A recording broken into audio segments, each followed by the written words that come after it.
Assalamu alaikum wa rahmatullahi wa barakatuhu. Welcome to another interview from Islam for Europeans. I'm your host, Robert. Really glad to start doing interviews once more.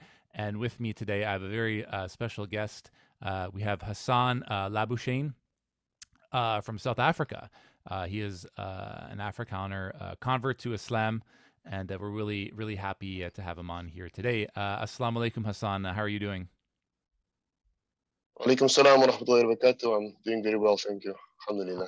Alhamdulillah. I'm so glad that you contacted me and you found our website. So that's really good that we're starting to gain some steam with our concepts. But just some I guess generalities. I know as converts, people always want to hear our conversion story and everything. I know you probably get tired of saying it all the time, but did you want to just tell the audience a little bit about how Allah guided you to Islam? Yeah, of course. Alhamdulillah. I'm actually glad I believe you're part French Canadian. Yes. So yeah, I'm glad you gave me the right way to pronounce my surname, because here in South Africa, the Afrikaans way of pronouncing it is Labuschagne. So they put like a Dutch swing to it, a very guttural kind of sound.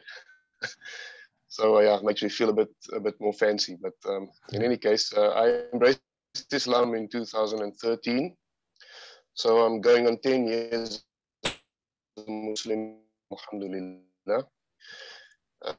I didn't really know much about Muslims before I became Muslim. I wasn't exposed to any Daw'ah efforts, direct Daw'ah. Really, how I started noticing Islam was through just, I suppose, an existential crisis and crisis of meaning. Looking at. Oh, you cut out on me for a second, Hasan. Can you hear me still? Oh. I think I lost you there for a second. Yeah. Continue where you said you were looking for meaning. It was an existential. Yeah.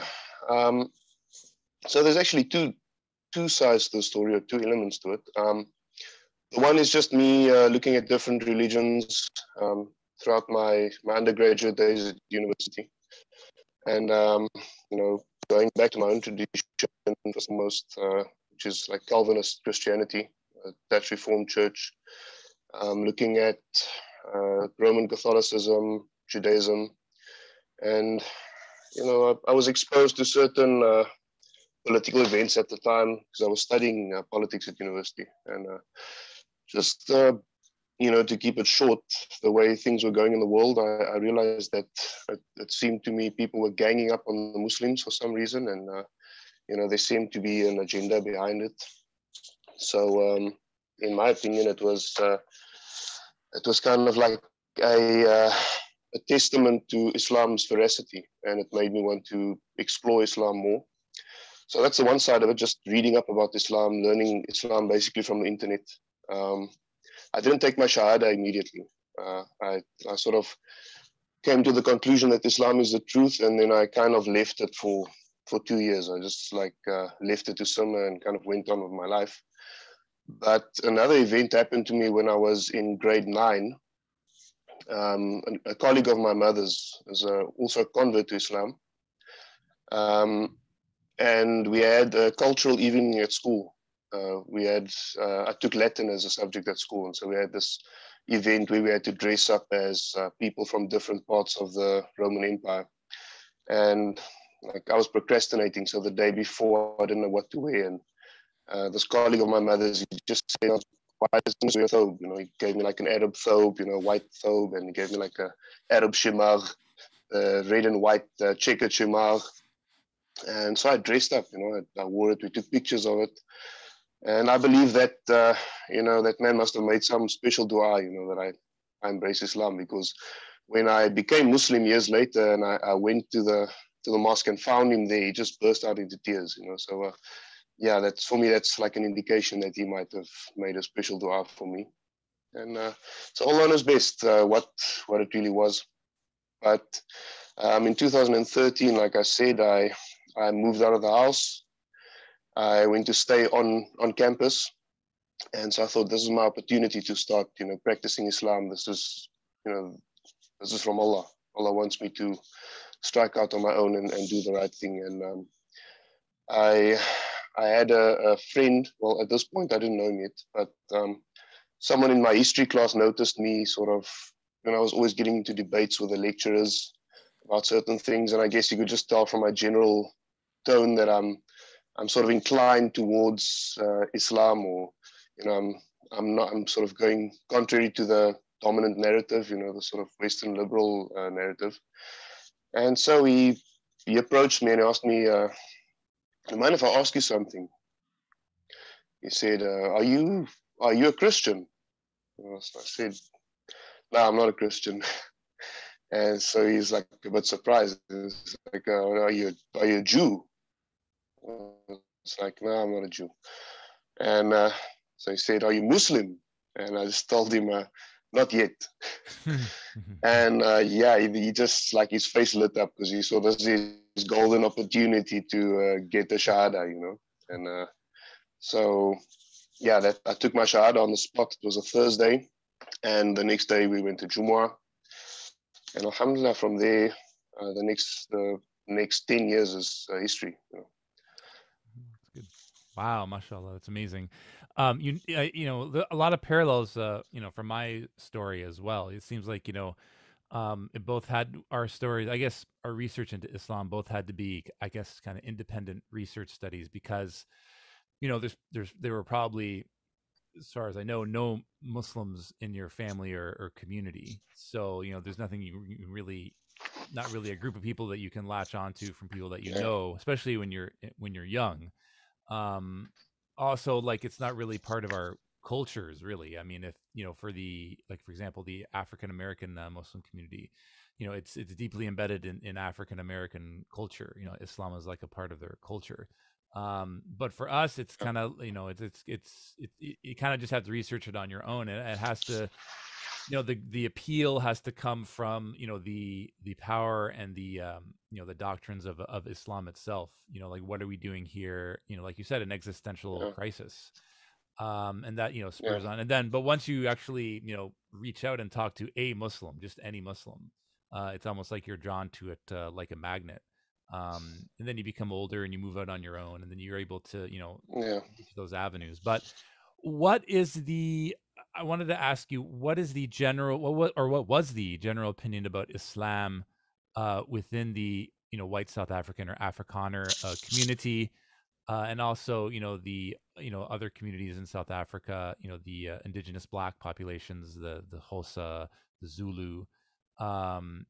Is there any differences between those two groups? And is it changed from 2013 to 2022? Yeah, well, I suppose I'll start with my own community.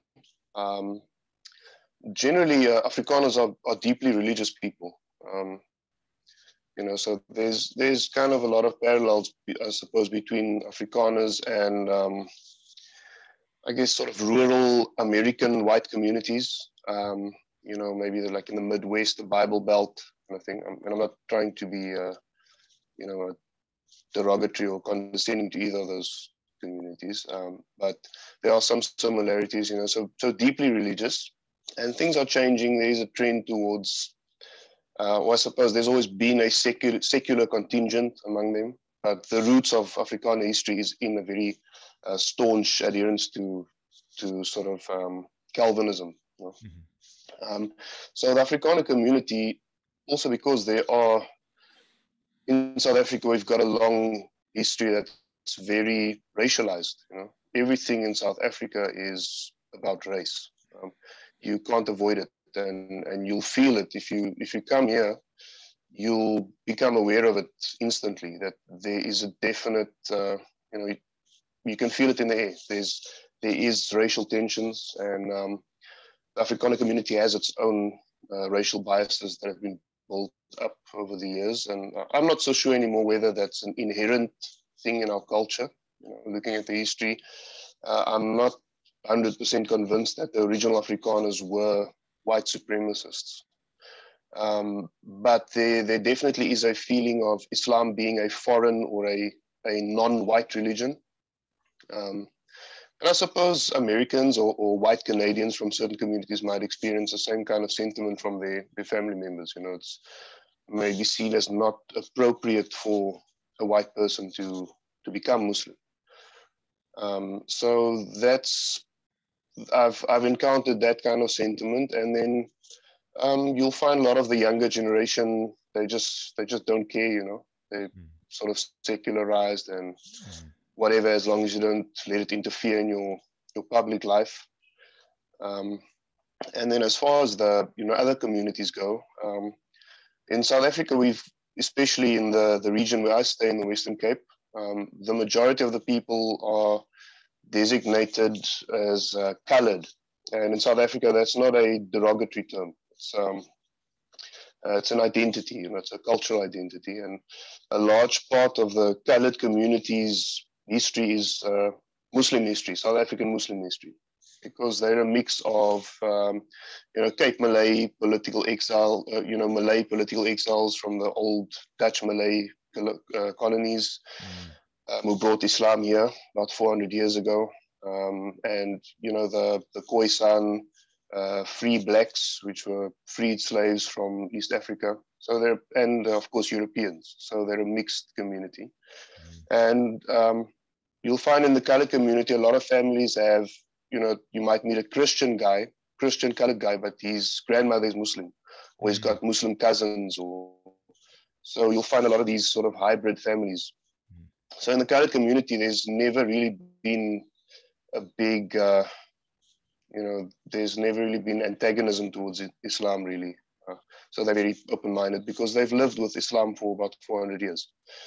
The African community, on the other hand, Xhosa, Zulu, Venda, Sotho, Pedi, all the other groups. Islam is growing because I believe a lot of, most of the Daw'ah efforts that have any significant amount of money behind it, it's being pumped into the black community. So they're the main focus for Daw'ah efforts in South Africa at the moment. And as far as like Afrikaners or white South Africans are concerned, there's pretty much zero Daw'ah effort directed specifically towards our community. But so there's, I suppose, if I have to estimate, probably most of the converts to Islam in South Africa would probably be from one of the black South African communities. I see. Yeah, it's so difficult because you can kind of speculate as to the reasons why that is. Why most money and Dawah efforts is concentrated in the black community. I guess it's like you said, it's a lot easier for them to convert because they already have family members who are Muslim. And if they do convert to Islam, there's definitely less antagonism. Whereas when you're trying to put money or towards Dawah efforts to white communities, that's I don't know, maybe they think it's an impossible nut to crack. Maybe they think, it's not going to accomplish anything, which is unfortunate because I don't know, from what I see in Europe proper is that there's a lot of antagonism toward Islam, and you would think that for the Europeans who have converted to Islam, the more resources we have, the better chance we have of giving Dawah to our people. Not necessarily for them to convert, but to lower their anger about Islam. I don't know. It's a very complicated subject. I mean, one theory is that when we look at traditional Dawah efforts, they're always concentrated on getting more shahadas, like it's a numbers game. Because they can tangibly see it. Like, oh, this person, this community had 10, 20, 30 people that converted to Islam. Alhamdulillah, the efforts are working. Let's continue the funding. But I mean, that's just one small aspect of Dawah. I mean, there's so many different stages in advancing the status of Islam. They're not really thinking about this person who hated Islam completely, this white South African or white Canadian, because of our Dawah efforts. They didn't convert to Islam, but they have less anger towards Islam. To them, there's not much, like reward in that's tangible, right? Like for us, it's huge because it may mean the difference between us getting kicked out of our house and our families actually tolerating us. So we can actually see, those efforts, because it has a direct impact on us, but also it has a better impact on the Muslim community as a whole. So I like the attitudes towards Islam among white South Afrikaners. Is it like what you see in Europe proper, where there's like really, like groups organizing against Islam, like the English Defense League, or Génération Identitaire in France, or like the anti-Islam groups, in the United States? Do you see a lot of like protests against mosques, or like, I guess vandalism, towards masjids among white South Afrikaners, or is it just more like their what they see, what kind of things that they see is that they're just protesting against, I don't know. I mean, what is it like there amongst like the white South Afrikaners there? Is it like a noticeable direct anger towards Islam, or is it kind of like diffuse and just kind of like this antagonism towards non-white or the colored quote unquote colored communities in South Africa in general? I'd say it's more diffuse, and Yeah. it's not really as much of an issue as it is in Europe, because for a number of reasons. I think just in terms of sheer numbers, the number of Muslims in Europe, it's way higher than it is over here. We've got in South Africa probably about, say, less than 5 million Muslims out of 60 million population. So we're definitely a minority, and within that minority, there are different minorities. So we're not a monolith. And I suppose the white community, not as much, but South Africans in general have been exposed to Islam for quite a long time. And Islam is not a recent arrival here. It's been in South Africa for about 400 years. So from the perspective of the colored community, for instance, they could easily see, all these things that we see on the media. This doesn't correspond with what we see in reality. We've got Muslim family members, and we know that Islam isn't like that. Whereas Afrikaners in general tend to be kind of, not all of them, but there's like an isolationist.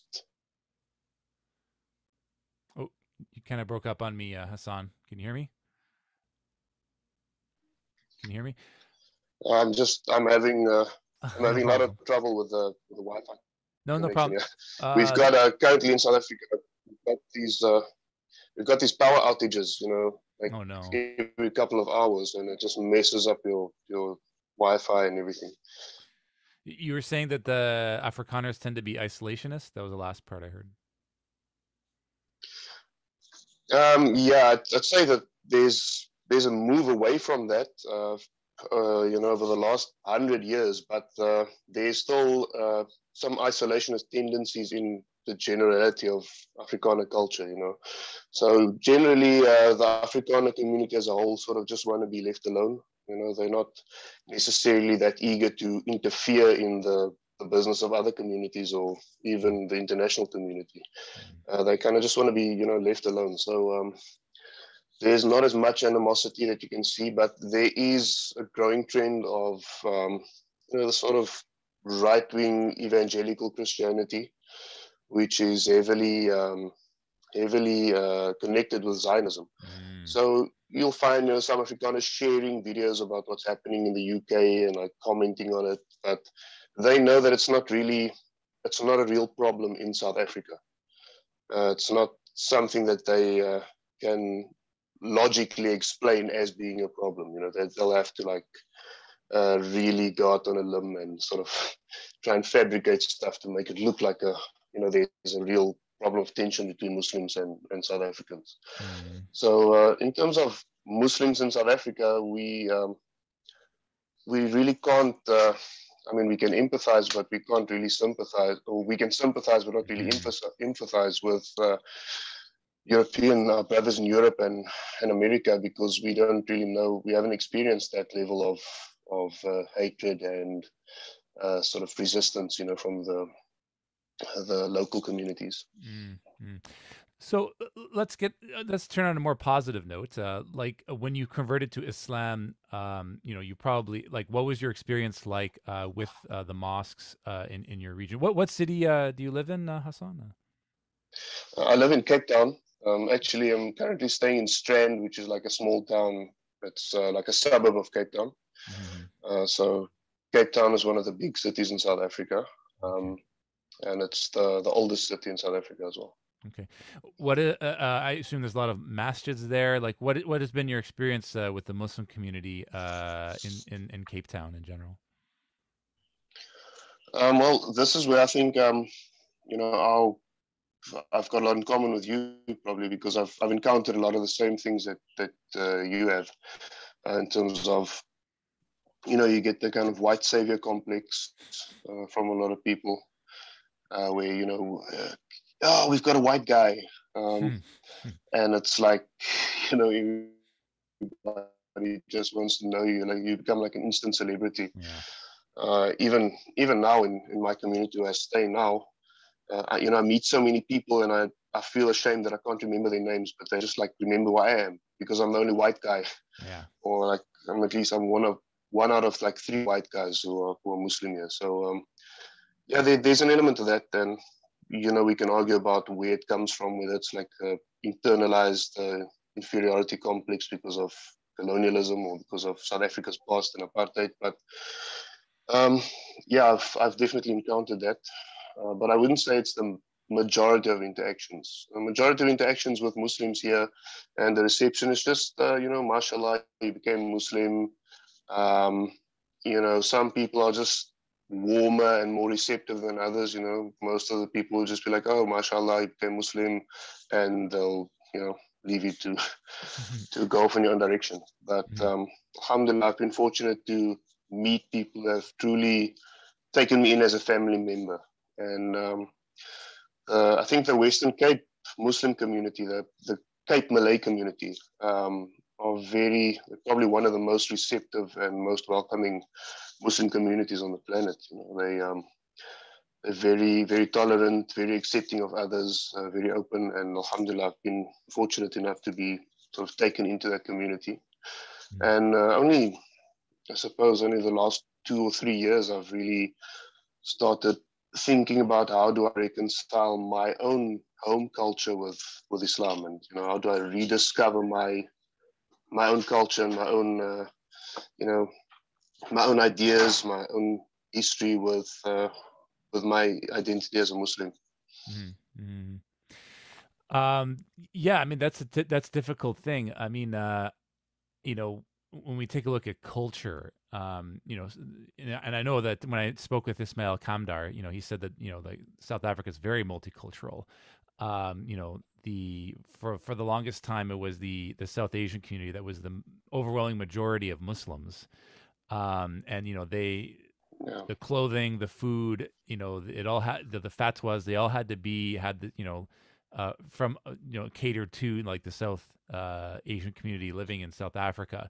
It wasn't until recently that they kind of catered their Daw'ah efforts, to make Islam to incorporate the culture into new groups of Muslims in South Africa, like the Zulu and the Xhosa. But eventually it got there. But Afrikaner culture, like what kind of, because normally when we think about incorporating aspects of European culture into, Muslim communities, which is what we're trying to do, you have to go farther back into like, before our culture, became sort of embedded with like, Western degeneracy, like, skimpy clothes, and, manufactured, fast food. So I guess, what kind of things would you bring into, an Afrikaner convert Muslim community? Let's say, for example, if like 100 Afrikaners converted to Islam and they had like an Islam for European center there, like, how would you incorporate that? Have you thought about that, or Hassan, can you hear me? You kind of broke up on me. Did you hear my question, Hasan, or can you hear me now? Oh,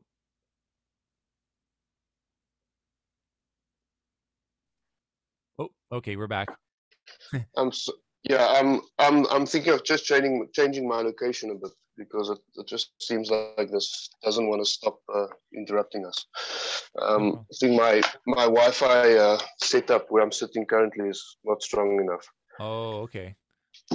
So maybe let me just try and change the Sure. location a bit. No problem. Yeah.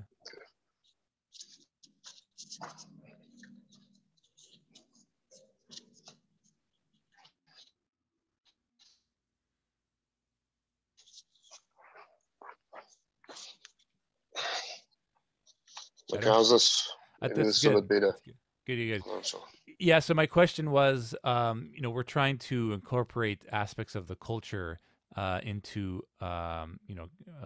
converts or groups of converts who do convert, who are from a particular, background, which is difficult for us Europeans because, Western degeneracy has kind of taken over our culture. So we have to kind of return to, like, I guess a lot of older European traditions like the clothes, the cuisine, sports and games.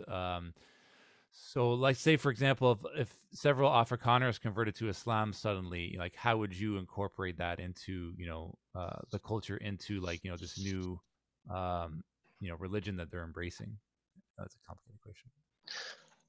um, well, perhaps that's something that sets Afrikaners apart a little bit from European communities, maybe from Canadians, Australians, Americans, because Afrikaners still, to a large extent, really have a very strong religious background, and they still cling to very traditional values, most of them at least.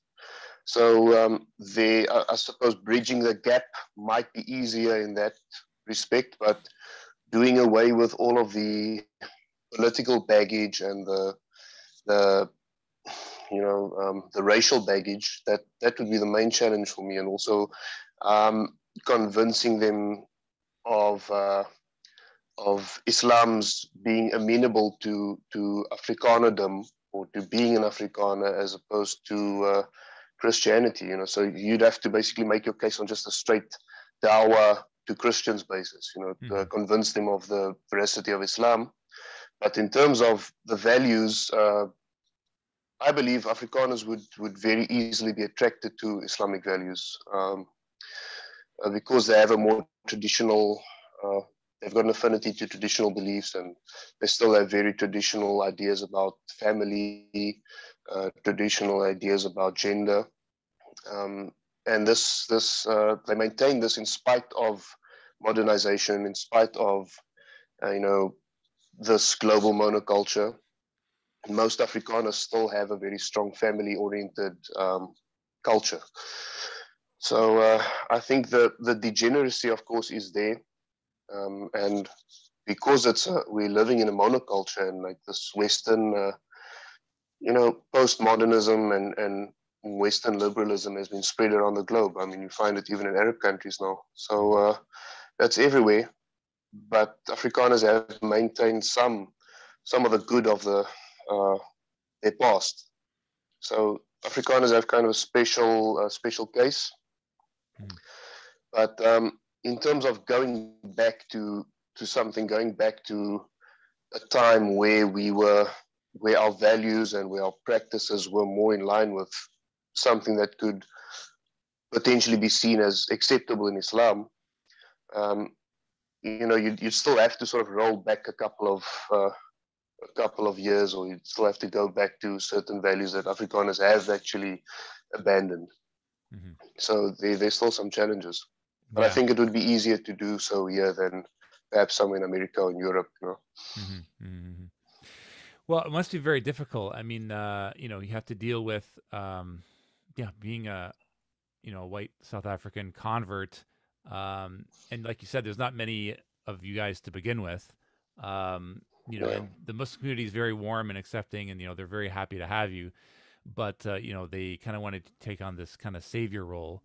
Um, What we'll do is the second half of the interview, Hasan. This has been great so far, but I'm just gonna end the first half for now, and then I'll send you the link again, and we can Inshallah. start the second half of the interview. I have some other questions, but thank you so much. This is a great interview. Yeah. Barakallahu feek. Okay. Assalamu alaikum. I'll see you in a bit. Okay. Inshallah. Okay. Alaikum salam wa rahmatullahi wa barakatuh. Walaikum salam. Yeah.